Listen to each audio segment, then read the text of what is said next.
الانبیاء جناب محمد رسول اللہ صلی اللہ علیہ وسلم کے متعلق احادیث میں آتا ہے کان رسول اللہ صلی اللہ علیہ وسلم اذا اراد لحاجته، جب امام الانبیاء جناب محمد رسول اللہ صلی اللہ علیہ وسلم ارادہ فرماتے قضاء حاجت کے لیے، تو آپ علیہ السلام نے حکم فرمایا ہے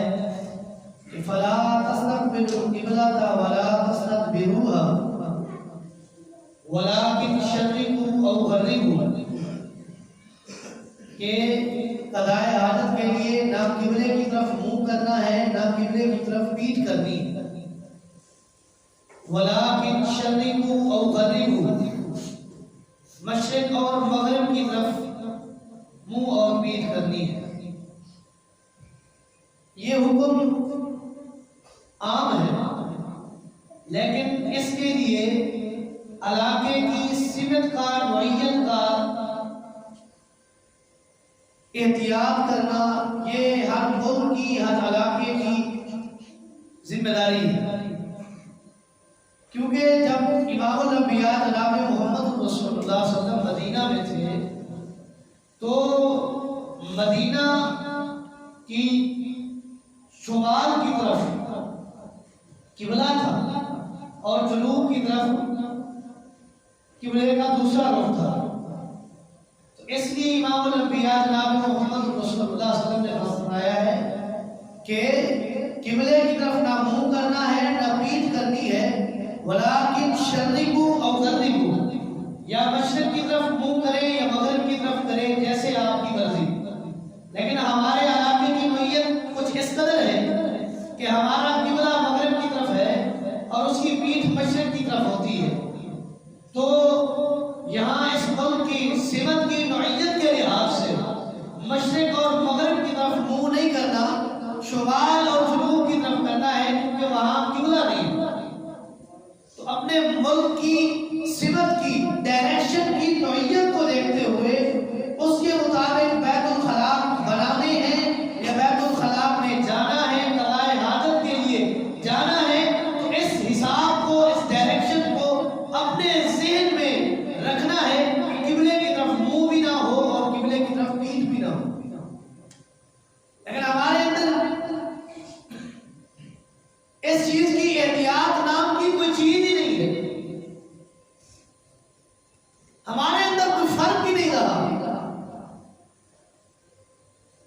کہ ہم انسان ہیں،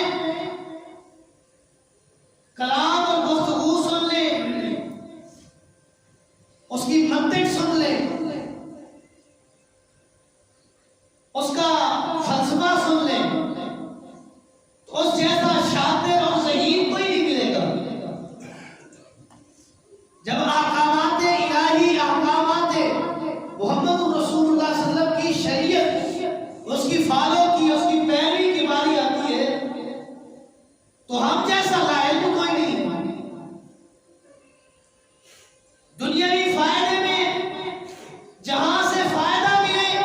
اسی چیز کو اچیو کرنے کی، حاصل کرنے کی جستجو میں لگے ہیں، اور جس پر گناہ ہو، آخرت میں عذاب کا اندیشہ بھی ہو، خطرہ بھی ہو، اس چیز کے پیچھے نہیں لگتے۔ عارضی زندگی میں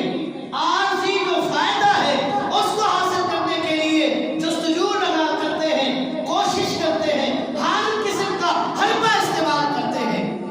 عذاب قبر سے بچاؤ کے لیے جو رسول اللہ صلی اللہ علیہ وسلم نے احکامات صادر فرمائے ہیں اس کی طرف ہماری دھیان ہی نہیں آتی، بن دیکھے قبلے کی طرف منہ کر لیتے ہیں، قبلے کی طرف پیٹھ کر لیتے ہیں، قضاء حاجت کے لیے، بول و براز کے لیے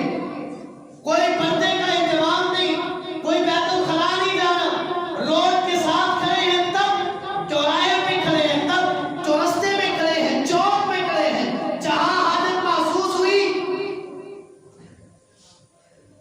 جانور والا لحاظ ہے، میری بات محسوس نہیں کرنی، جیسے جانور کو پتہ نہیں، اس کو جہاں حاجت محسوس ہوئی اس نے کرنا شروع کر دیا، ہمارا بھی بھائی وتیرہ بن چکا ہے۔ تو شریعت محمدی صلی اللہ علیہ وسلم کا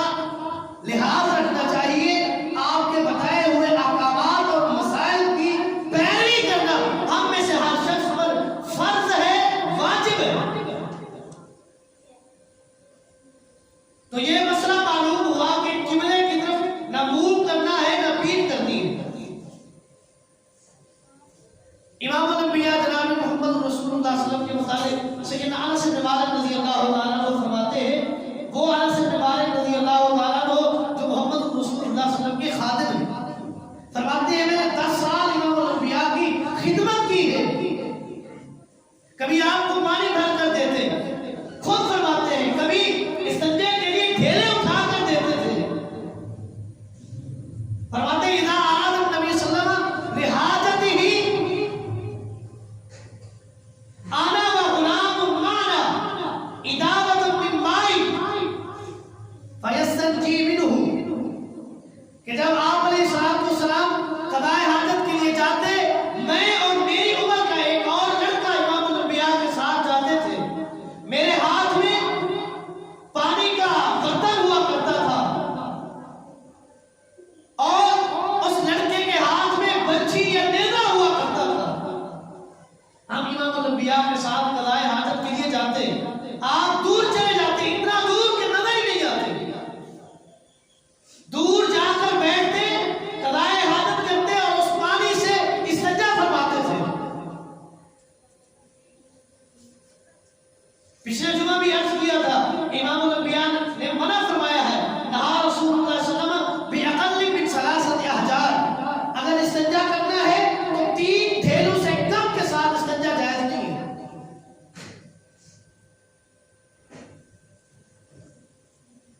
اور یہ جو خطبے میں نے آیت پڑھی ہے، یہ اہل قباء کی فضیلت ہے، اللہ رب کائنات نے قرآن مقدس میں نازل فرمائی ہے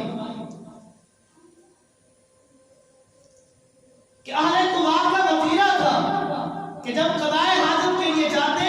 تو اس کے لیے 3 ڈھیلے بھی استعمال کرتے تھے اور اس کے ساتھ ساتھ پانی کے ساتھ بھی استنجا کیا کرتے تھے۔ اللہ رب کائنات نے قرآن نازل فرمایا ہے، فیہ رجال یحبون ان یتطہروا واللہ یحب المطہرین، یہ وہ لوگ ہیں جو طہارت کو، پاکیزگی کو، پاک رہنے کو، اپنے جسم کی پاکیزگی کا خیال رکھتے ہوئے ڈھیلے بھی استعمال کرتے ہیں، پانی بھی استعمال کرتے ہیں، تاکہ کسی قسم کی نجاست اور پلیدگی ہمارے جسم کے ساتھ نہ لگے، ہم بالکل پاک اور پویتر ہو جائیں، پاکیزے ہو جائیں۔ اللہ رب کائنات فرماتے ہیں فیہ رجال یحبون ان یتطہروا، ان میں ایسے لوگ ہیں جو پاکیزگی کو پسند کرتے ہیں۔ اللہ فرماتے ہیں واللہ یحب المطہرین، اللہ رب کائنات ایسے لوگوں کو پسند کرتا ہے، ایسے لوگوں سے محبت کرتا ہے جو اپنے لیے پاکیزگی کو، طہارت کو لازم پکڑے۔ الطہور شطر الایمان، پاکیزگی، طہارت نصف ایمان ہے، یہی وجہ ہے آج کل جس کو کہا جائے کہ آؤ بھائی نماز پڑھیں، میرے کپڑے صحیح نہیں ہیں، کپڑے درست نہیں ہیں، پاک نہیں ہیں، لہذا میں نماز نہیں پڑھوں۔ وہ پاک کیوں نہیں رہتے؟ اس لیے کہ شریعت محمد مصطفیٰ کو فالو نہیں کرتے صلی اللہ علیہ وسلم۔ آپ کی شریعت میں ایک ایک بریک نقطہ محمد رسول اللہ نے بیان کیا ہے صلی اللہ علیہ وسلم، لیکن ہم نے شریعت کو فالو ہی نہیں کرنا، اپنی مرضی جہاں بیٹھے، جیسے بیٹھے، جیسے قضاء حاجت کے لیے جائیں، اٹھ کے آ جائیں، ڈھیلے استعمال ہی نہ کریں، استنجا ہی نہ کریں، پانی استعمال نہ کریں، ہماری اپنی مرضی، پھر کپڑے درست اور پاک کیسے رہیں گے؟ شریعت نے تو جہاں تک وعدہ کیا ہے کہ دودھ پیتا بچہ اگر لڑکا ہے، اس نے ماں کے یا بہن کے یا باپ کے کسی رشتے دار کے کپڑے پر پیشاب کر دیا ہے، اگر وہ لڑکا ہے دودھ پیتا ہے تو اس پر چھینٹے مار دو، کپڑے پاک ہیں۔ یہ حکم بھی شریعت نے بیان کیا ہے۔ اگر لڑکی ہے دودھ پیتی ہے، اگر اس نے پیشاب کر دیا کپڑوں پر، اس کو اس کپڑے کو دھونا پڑے گا، اس کے علاوہ چھینٹوں سے پاک نہیں ہوتا۔ شریعت نے وضاحت کی ہے، جب ہم اس طرح احتیاط کریں گے تو کپڑے پاک رہیں گے، ہم پاکیزہ رہیں گے، ہم طہارت کے ساتھ رہیں گے، پھر رب کی عبادت کریں گے۔ رب ایسی عبادت قبول کرتا ہے جو پاکیزہ ناپاکی میں نجاست کے ساتھ پلیدگی کے ساتھ عبادت ہوتی ہی نہیں. جب عبادت ہی نہیں کرتا بندہ تو بغیر عبادت کے رب کائنات نے فرمایا ہے کہ انسان کی تخلیق کا مقصد، انسان کی پیدائش کا مقصد اللہ فرماتے ہیں وما خلقت الجن والانس الا لیعبدون، میں نے جنوں اور انسانوں کو محض اپنی عبادت کے لیے پیدا کیا ہے. جب اپنے مقصد کو، جس مقصد کے لیے رب نے پیدا کیا اس کو بھلا کر طہارت کا احتیاط ہی نہیں کرتے، پاکیزگی کو لازم ہی نہیں پکڑتے، نجاست میں لت پت گھوم رہے ہیں. یا ویسے ایک بہانہ ہے یہ کپڑے صحیح نہیں ہیں، کل سے نماز شروع کریں گے، کپڑے درست نہیں ہیں. اگر اسی شخص کو کہا جائے کہ آج دعوت پر جانا ہے، فلاں جگہ سے انویٹیشن کارڈ آیا ہے، آپ ہمارے ساتھ ہمارے ہمراہ چلیں، جو 5 منٹ کو تیاری کر کے کپڑے چینج کر کے ابھی آتا ہوں، وہ ایک بنیادی دعوت کے لیے جس کو تیرے ایک ساتھی نے تجھے بلایا، مدعو کیا، انوائٹ کیا، اس کے لیے تو 5 منٹ نکال کر اچھا لباس پہن کر جا سکتا ہے اس رب کے سامنے. اچھا پاک اور پوتر اور طہارت والا لباس پہن کر کیوں نہیں جا سکتا جس نے تجھے اتنا بڑی جسامت اور قد و قامت، عقل، شعور، دانستہ اور دانشور بنایا ہے. تیرے لباس کا، تیری طہارت کا، تیرے کھانے کا، تیرے پینے کا اس رب نے بندوبست کیا ہے. اس کی عبادت کے لیے تیرے پاس ٹائم نہیں ہے. پھر آرزویں لگائے بیٹھے ہیں کہ جنت ملے گی، بغیر طہارت کے عبادت نہیں، اور بغیر عبادت کے رب کی جنت نہیں ہے. جو پاک نہیں رہتا اس کا عقیدہ کہاں سے ہوا؟ اور جو رب کے احکامات کو، جو محمد رسول اللہ صلی اللہ علیہ وسلم کی سیرت طیبہ کو، آپ کی شریعت کاملہ پر عمل نہیں کرتا، طاعت کا اہتمام نہیں کرتا، وہ آپ کی شریعت کو انکمپلیٹ سمجھ کر اپنی مرضی کر رہا ہے. رب کو مرضی کی عبادت کی ضرورت نہیں ہے، رب کو اس عبادت کی ضرورت ہے وہ رب کے ہاں قابل قبول ہے جس میں جسم بھی پاک ہو، لباس بھی پاک ہو، جہاں عبادت کی جائے وہ جگہ بھی پاک ہو، اور عبادت محمد مصطفیٰ صلی اللہ علیہ وسلم کے طریقے پر ہو. وہ عبادت قبول ہے، اس کا اجر ہے، اس کا ثواب ہے، اس کے بدلے جنت ملے گی. اپنی مرضی کی گئی عبادت کی کوئی گارنٹی نہیں کہ جنت ملے. گارنٹی اس عبادت کی ہے جو پاکیزگی میں، طہارت میں کی جائے.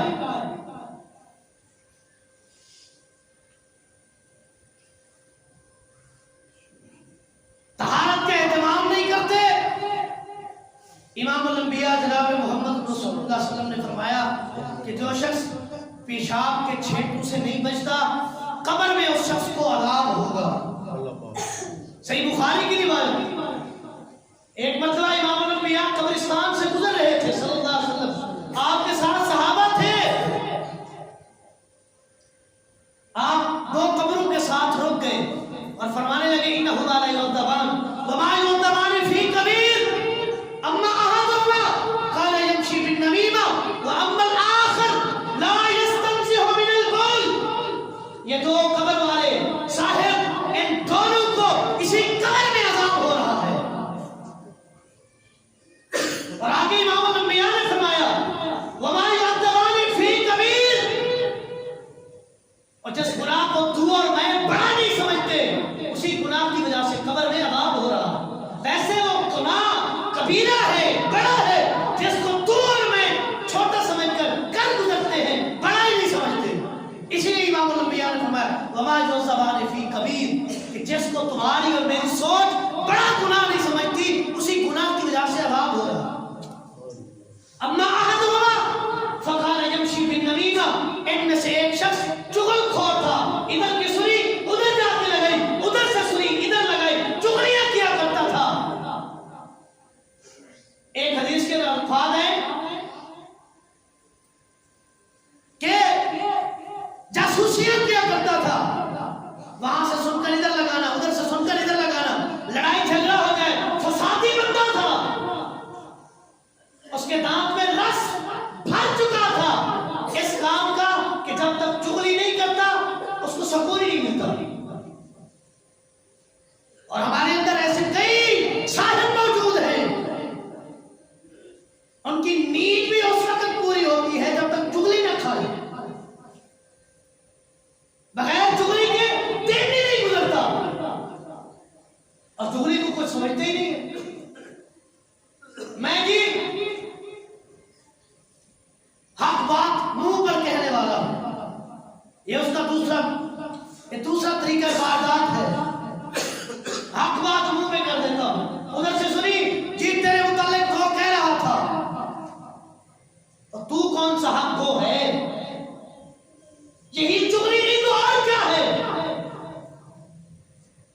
اور اسی وجہ سے امام الانبیاء محمد رسول اللہ صلی اللہ علیہ وسلم نے فرمایا کہ قبر میں عذاب ہو رہا ہے. وَأَمَّا الْآخَرُ فَقَالَ لَا يَسْتَنزِهُ مِنَ الْبَوْلِ، ان میں سے دوسرا شخص وہ ہے جو پیشاب کے چھینٹوں سے نہیں بچا کرتا تھا، آج اس کو قبر میں عذاب ہو رہا ہے. میں اور آپ اپنے گریباں میں جھانکیں، کیا ہم اتنا احتیاط کرتے ہیں کہ پیشاب کے چھینٹوں سے بچ جائے؟ ہم تو استنجا ہی نہیں کرتے. بولو براز کیا اٹھ کے چلے گئے. جب استنجے کا اہتمام نہیں تو چھینٹوں سے کیسے بچیں گے؟ جب چھینٹوں سے نہیں بچیں گے رب کے عذاب کے مستحق بنیں گے اور قبر میں عذاب ہوگا.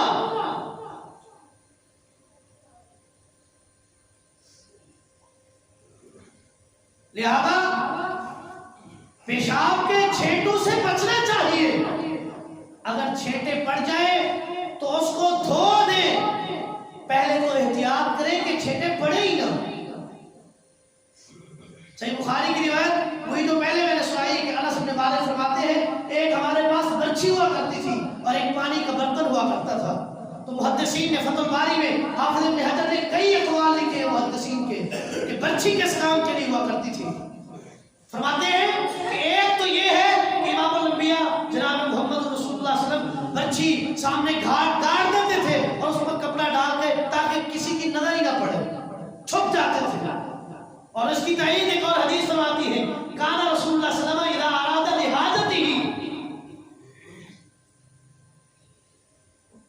جب رسول اللہ صلی اللہ علیہ وسلم ارادہ کرتے قضاء حاجت کا دور چلے جاتے اور لم ينفع ثوبه حتى يدنو من الارض، اپنے جسم سے لباس کو اٹھاتے نہیں تھے یہاں تک کہ زمین کے برابر ہو جاتے، پھر اٹھاتے تھے تاکہ کسی کو سطر والی جگہ نظر ہی نہ آئے. اس طرح پردے کا اہتمام کیا کرتے تھے. اور ایک معنی محدثین نے یہ بھی کیا ہے کہ امام الانبیاء جناب محمد رسول اللہ صلی اللہ علیہ وسلم برچھی اس لیے رکھا کرتے تھے کہ جہاں زمین سخت ہو وہاں بولو براز اگر کیا جائے تو ہو سکتا ہے پیشاب کے چھینٹے نہ پڑ جائے، جسم ناپاک نہ ہو جائے، لباس ناپاک نہ ہو جائے. اس لیے امام الانبیاء جناب محمد رسول اللہ صلی اللہ علیہ وسلم برچھی رکھا کرتے، اس کے ذریعے زمین کو کھود کر نرم کر لیتے، پھر اس پر بولو براز کے لیے قضاء حاجت کیا کرتے تھے تاکہ جسم کو پیشاب کے چھینٹوں سے محفوظ کر دیا جائے. یہ تیرے اور میرے لیے احکامات کی وضاحت ہے تاکہ ہم اس سے سمجھ کر اپنے آپ کو پاک اور طہارت والا رکھیں، پاکیزہ رکھیں.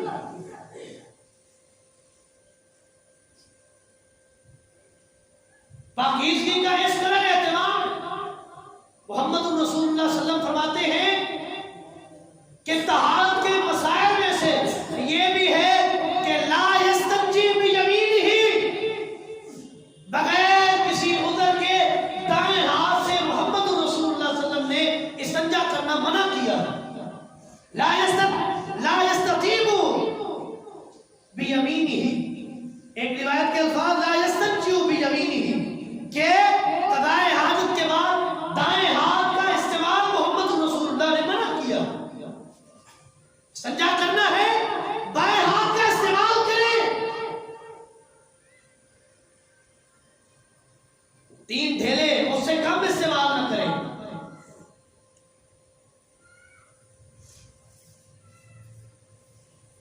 ایک مسئلہ بار بار پوچھا جاتا ہے اکثر کہ برتن میں پیشاب بول و براز کیا جا سکتا ہے. امام الانبیاء جناب محمد رسول اللہ صلی اللہ علیہ وسلم کی شریعت میں اس چیز کی اجازت موجود ہے. بندہ بیمار ہے، کسی ایسی بیماری میں مبتلا ہے کہ اٹھ کر جا نہیں سکتا، قضاء حاجت کے لیے واش روم یوز نہیں کر سکتا، تو اس کے لیے امام الانبیاء کی شریعت میں آپ کی سیرت میں موجود ہے. سیدہ عائشہ فرماتی ہے رضی اللہ تعالیٰ عنہ لقد دعا بدست، رسول اللہ صلی اللہ علیہ وسلم نے ایک تھال کو کہتے ہیں ایک برتن منگوایا اور آپ علیہ السلام نے اس میں پیشاب کیا. اس سے یہ اجازت معلوم ہوتی ہے کہ محمد رسول اللہ صلی اللہ علیہ وسلم کی شریعت میں موجود ہے، اجازت ہے ہر اس شخص کے لیے جو کسی بیماری میں مرض میں مبتلا ہے واش روم استعمال نہیں کر سکتا تو برتن میں کسی برتن میں بھی پیشاب بول و براز قضائے حاجت کر سکتا ہے. اور قضائے حاجت کے مسائل میں جہاں تک میری جستجو رہی ہے کوشش رہی ہے اس کا آخری مسئلہ یہی ہے کہ قضائے حاجت کے بعد بیت الخلاء سے نکلتے ہوئے امام الانبیاء جناب محمد رسول اللہ صلی اللہ علیہ وسلم نے جو آخری مسئلہ بتایا ہے وہ یہی ہے کہ بیت الخلاء کے باہر نکلتے ہوئے اس کی دعا پڑھے. اور وہ دعا کیا ہے؟ غفرانک، اے اللہ میری مغفرت فرما، میری بخشش فرما.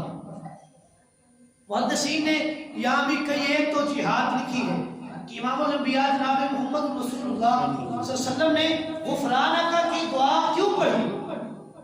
اس لیے